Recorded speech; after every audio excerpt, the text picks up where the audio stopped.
Shalom Bapak Ibu, Saudara yang terkasih. Bagaimana hari-hari ini Bapak Ibu Saudara? Saya percaya kita mengalami banyak keajaiban Tuhan. Kita mengalami banyak miracle setiap harinya.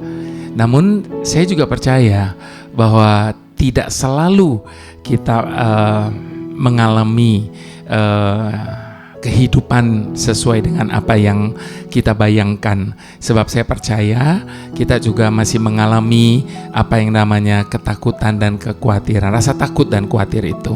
Nah, Bapak Ibu Saudara, jangan berkecil hati kalau hari ini kita sedang merasa takut, kalau hari ini kita sedang merasa khawatir.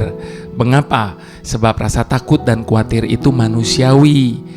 Rasa takut dan khawatir itu bagian dari jiwa kita, seperti rasa sedih, bahagia, dan sebagainya. Nah, jadi rasa takut dan khawatir itu wajar, Bapak Ibu Saudara. Nah, ketika kita mendengar berita yang membuat kita takut, tentu reaksi pertama kita jadi takut dong, Bapak Ibu Saudara ya. Begitu juga dengan berita yang membuat kita khawatir, tentu reaksi pertama kita menjadi khawatir. Lalu apa yang menjadi tidak boleh ketika kita membiarkan rasa takut dan khawatir itu menguasai hidup kita, pikiran kita, hati kita, semuanya, sehingga rasa takut dan khawatir itu berubah menjadi ketakutan dan kekhawatiran. Nah, itu yang tidak boleh Bapak Ibu Saudara. Sebagai orang percaya kita tidak boleh hidup di dalam ketakutan dan kekhawatiran.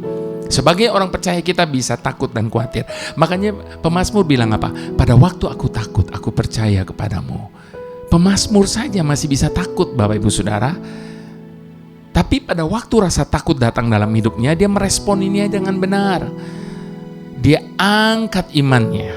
Pada waktu aku takut, aku percaya kepadamu. Nah, begitu juga dengan kita. Sehingga kita bisa membuang semua belenggu ketakutan, mematahkan belenggu ketakutan itu, dan melihat bagaimana tangan Tuhan akan membawa kita dari satu kemenangan kepada kemenangan yang lainnya. Nah, sebelum saya berbicara lebih lanjut mengenai buang belenggu ketakutan, saya mau ajak kita sama-sama bersatu hati berdoa. Bapa penuntun hidup kami sadar ya Tuhan, tuntunan-Mu tidak selalu pada jalan yang rata. Ada saat Engkau menuntun kami turun ke dalam lembah kekelaman, namun kami tidak takut bahaya. Sekalipun kami harus melewati lembah kekelaman, sebab kami tahu Sang Gembala Agung itu menyertai kami. Gada dan tongkat-Mu selalu menyertai kami. Dan ketika gada dan tongkat-Mu ada dalam hidup kami, apalagi yang perlu kami takutkan? Sebab Engkau Tuhan adalah lebih besar dari semua rasa takut dan rasa khawatir kami Tuhan. Itu sebabnya kami datang kepada tempat yang benar ketika kami meletakkan semua ketakutan dan kekhawatiran kami di dalam tangan-Mu Tuhan. Dan kami tidak mau membiarkan rasa takut dan khawatir itu menguasai hidup kami. Karena hidup kami hanya dikuasai oleh kuasa dan kasih Tuhan. Terima kasih Bapa, sertai kami dalam ibadah kali ini. Dan Engkau Tuhan sendiri yang menguatkan setiap lutut yang goyah pada hari ini Tuhan. Dalam nama Yesus, haleluya. Amin. Mari kita buka firman Tuhan Mazmur 91. Bapak Ibu Saudara, kita mau baca sama-sama Mazmur 91 ayat yang pertama sampai ayat yang ke-13. Judul dari perikop ini, orang dalam lindungan Tuhan.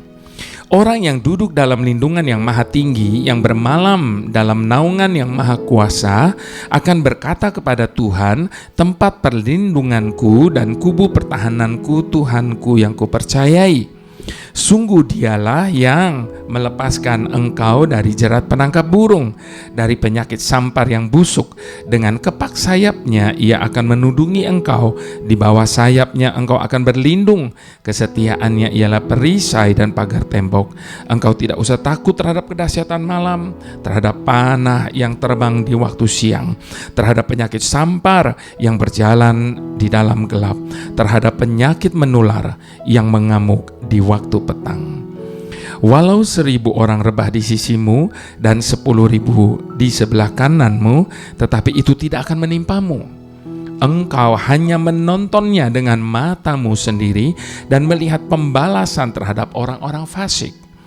Sebab Tuhan ialah tempat perlindunganmu, yang maha tinggi telah kau buat tempat perteduhanmu. Malapetaka tidak akan menimpa kamu, dan tulah tidak akan mendekat kepada kemahmu. Sebab malaikat-malaikatnya akan diperintahkannya kepadamu untuk menjaga engkau di segala jalanmu. Mereka akan menatang engkau di atas tangannya, supaya kakimu jangan terantuk kepada batu. Singa dan ular tedung akan kau langkahi, engkau akan menginjak anak singa dan ular naga. Amin. Saya yakin setelah kita membaca Mazmur 91 ini, kita mendapatkan ketenangan dan rasa aman yang luar biasa ketika Tuhan memberikan janji-janjinya kepada kita sebagai penjaga dan pelindung dalam hidup kita. Nah, seperti dikatakan di dalam ayat 4-7 tadi, Bapak Ibu Saudara, dikatakan dengan kepak sayapnya Ia akan menudungi engkau. Di bawah kepak sayapnya engkau akan berlindung. Kesetiaannya ialah perisai dan pagar tembok. Engkau tidak usah takut terhadap kedahsyatan malam, terhadap panah yang terbang di waktu siang, terhadap penyakit sampar yang berjalan di dalam gelap, terhadap penyakit menular yang mengamuk di waktu petang. Walau 1.000 orang rebah di sisimu dan 10.000 di sebelah kananmu, tetapi itu tidak akan menimpamu. Amin, puji Tuhan. Saat ini Bapak Ibu Saudara, saya mau mengajak setiap kita untuk mempelajari apa definisi dari kata ketakutan yang sesungguhnya. Sebab kadangkala kita alami ketakutan itu setiap saat dalam hidup kita, tapi kita sendiri tidak tahu apa definisi dari ketakutan itu sendiri.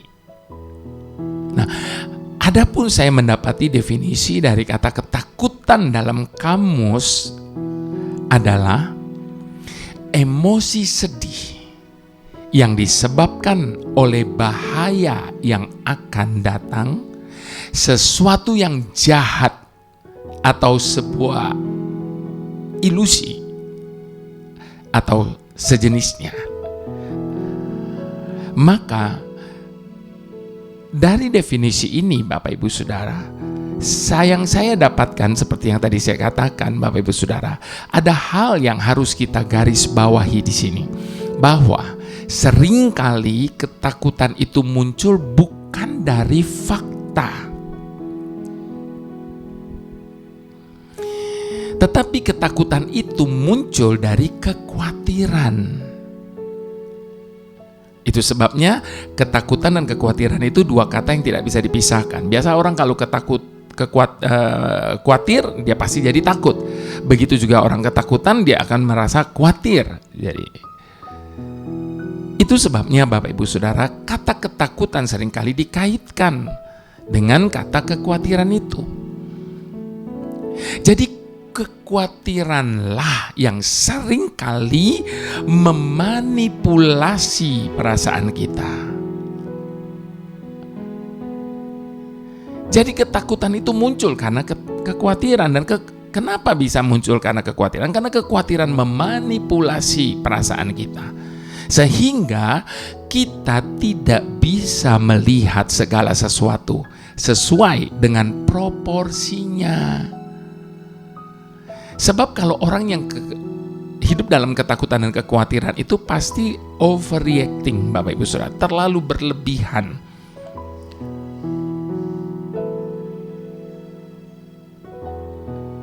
Jadi sehingga sekali lagi saya katakan, orang yang hidup dalam ketakutan dan kekhawatiran tidak bisa melihat segala sesuatu dengan proporsinya atau kenyataan yang ada.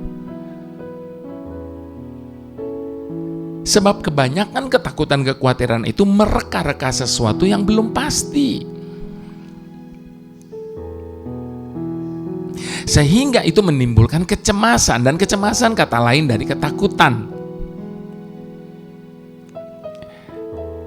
Dan dengan kata lain juga khawatir, ketakutan dan kegelisahan adalah bentuk ringan dari kecemasan.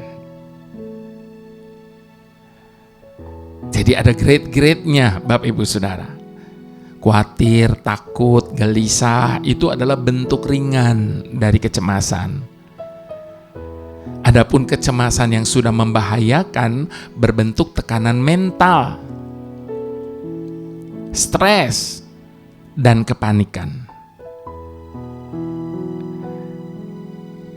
Jadi Bapak Ibu Saudara, khawatir, takut, gelisah membuat seseorang menjadi begitu cemas, dan cemasnya itu membentuk tekanan mental, stres, dan panik. Ketakutan adalah sesuatu yang sangat manusiawi. Sekali lagi Bapak Ibu Saudara,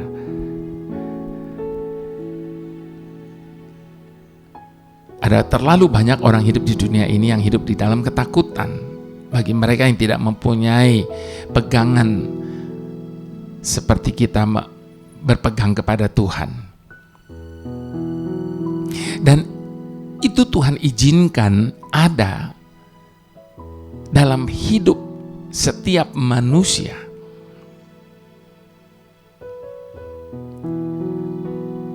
Apa tujuannya? Untuk menjadi semacam alarm, semacam warning, guna mengingatkan kita akan bahaya yang ada di sekitar kita.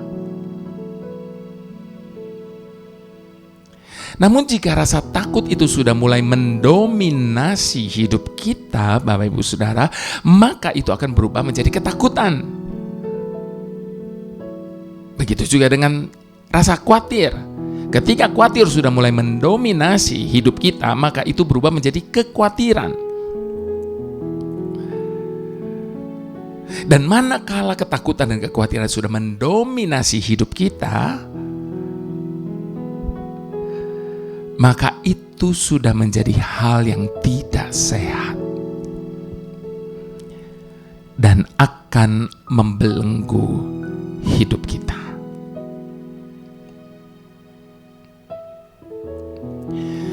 Pada kenyataannya, bukan hanya orang-orang jahat saja yang terpenjara. Kita selalu ketika mendengar kata penjara, langsung kita menghubungkannya dengan orang-orang jahat.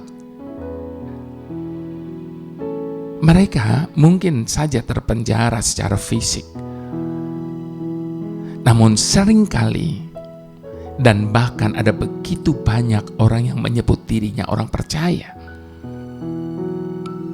terkadang juga hidup di dalam penjara. Orang yang telah mengaku mengikut Tuhan, pada kenyataannya lebih memilih untuk tetap tinggal di dalam penjara. Bahkan tragisnya, mereka justru menikmati saat tinggal di dalam penjara. Di dalam beberapa waktu, salah satu konten saya, Bapak Ibu Saudara, saya ada berbicara tentang bangsa Israel. Bapak Ibu Saudara, bangsa Israel dibelenggu menjadi budak di Mesir turun-temurun. Namun hanya butuh 10 hari bagi Tuhan untuk mengeluarkan mereka dari tanah Mesir itu, yang telah membelenggu mereka selama turun-temurun. Namun untuk mengeluarkan Mesir dari dalam diri mereka diperlukan waktu 40 tahun.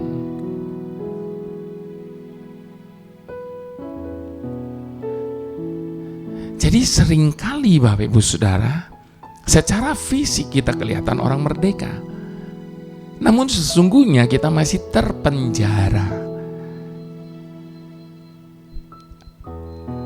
Penjara apa yang dimaksudkan yang seringkali mengancam hidup dan iman seseorang?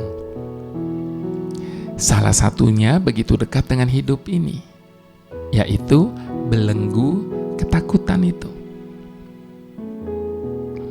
Belenggu ketakutan seringkali sudah menjadi penjara bagi banyak orang.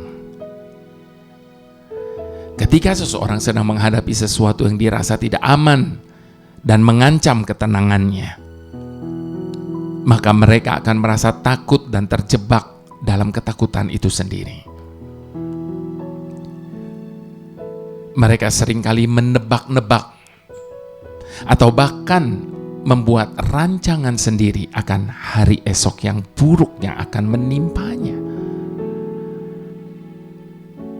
Padahal kita tahu bahwa Tuhanlah yang mempunyai kendali akan hari esok setiap orang yang mempercayakan hidup mereka kepadanya. Dan juga setiap hal yang akan kita hadapi, kita tidak akan pernah menghadapinya sendiri.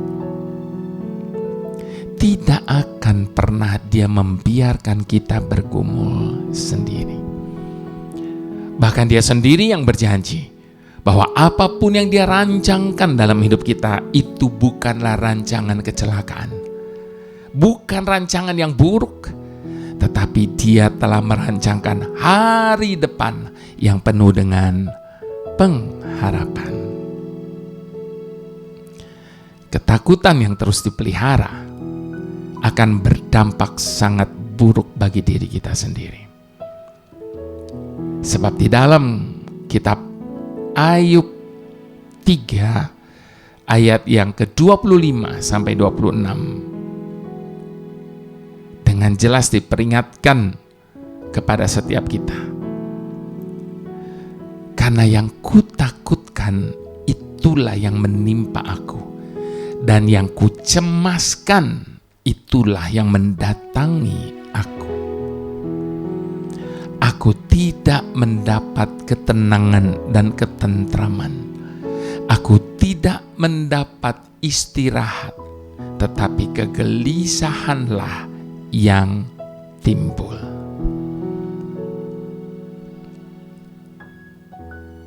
Jadi mengapa kita tidak boleh takut dan khawatir, hidup di dalam ketakutan dan kekhawatiran? Sebab apa yang kita takutkan itulah yang akan menimpa kita.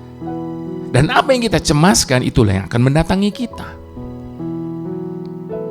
Kita tidak perlu hidup dalam ketakutan, karena ketika kita takut, maka kita tidak akan bisa bertumbuh dengan baik.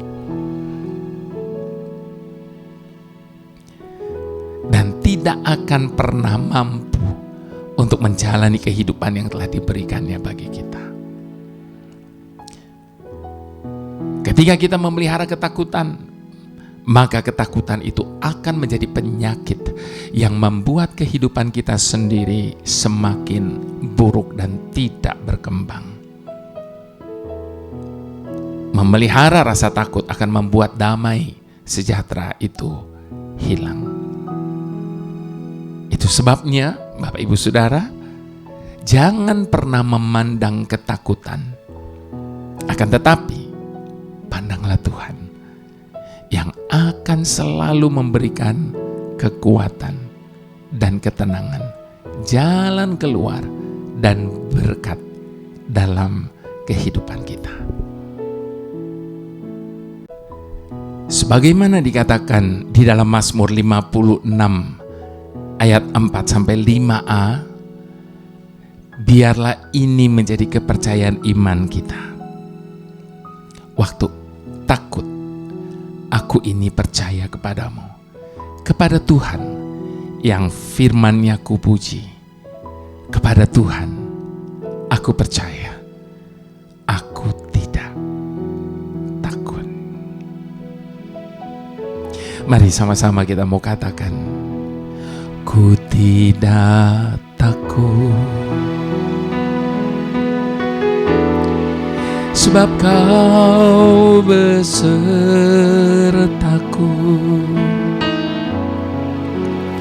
Ku tidak bimbang, sebab Engkau Bapa-Ku. Engkau meneguhkanku, bahkan menolongku. Kau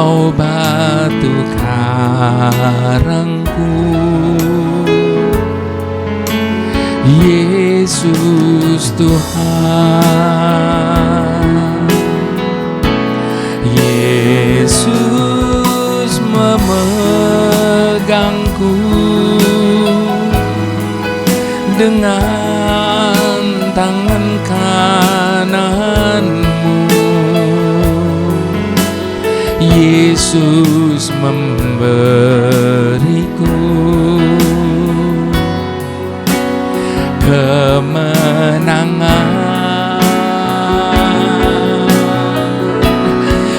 Yesus memegangku dengan tangan kananmu. Yesus memberiku kemenangan. Bukankah Dia berjanji kepada setiap kita bahwa Dia akan menjadi penopang dan Dia tidak akan pernah membiarkan orang benar jatuh sampai tergeletak, sebab tangannya yang perkasa itu akan memegang kita. Kalau Dia sudah memberikan janji itu bagi kita, mengapa kita masih harus takut? Mengapa kita harus masih bimbang akan kasih kebaikan dan pemeliharaannya atas hidup kita? Itu sebabnya percayakan hidup kita dalam tangan kanannya yang kuat itu. Mari sekali lagi sama-sama kita mau katakan, ku tidak takut, sebab Kau besertaku.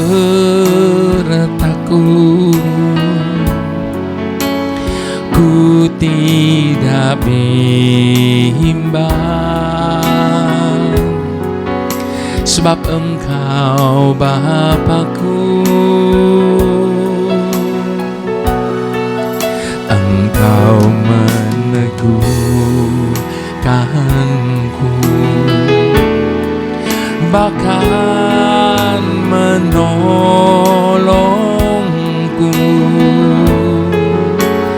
Kau batu karangku, Yesus Tuhan. Yesus memegangku dengan tangan kananmu. Yesus memberiku kemenangan.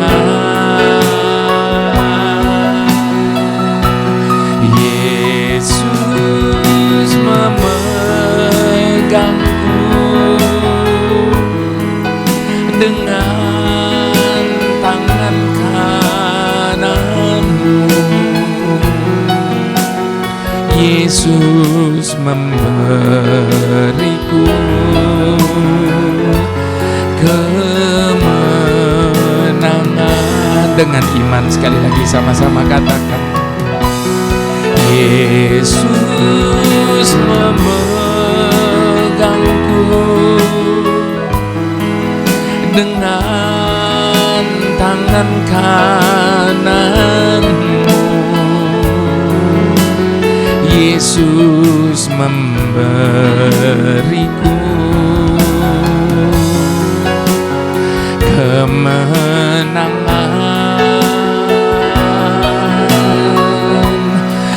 Yesus memegangku dengan tangan kananmu. Yesus memberiku kemenangan.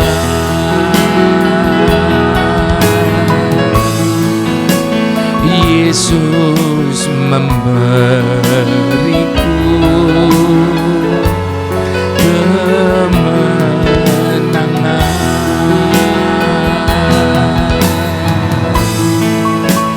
Yesus memberiku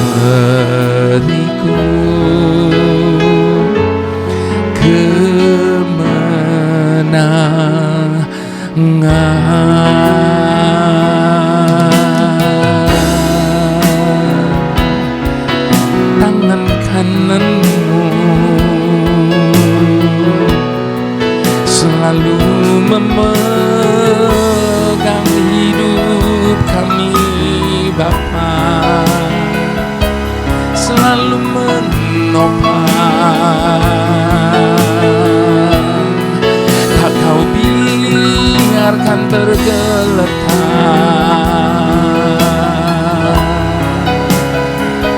Bersamamu Tuhan kami aman,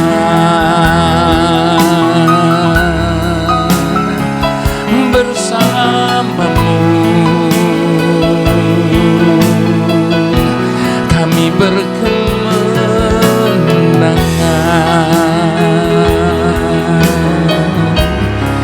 Pegang setiap janji-janjinya atas hidup kita, bahwa tidak pernah sedetik pun Dia meninggalkan kita, tidak pernah sedetik pun Dia terlelap menjaga hidup kita.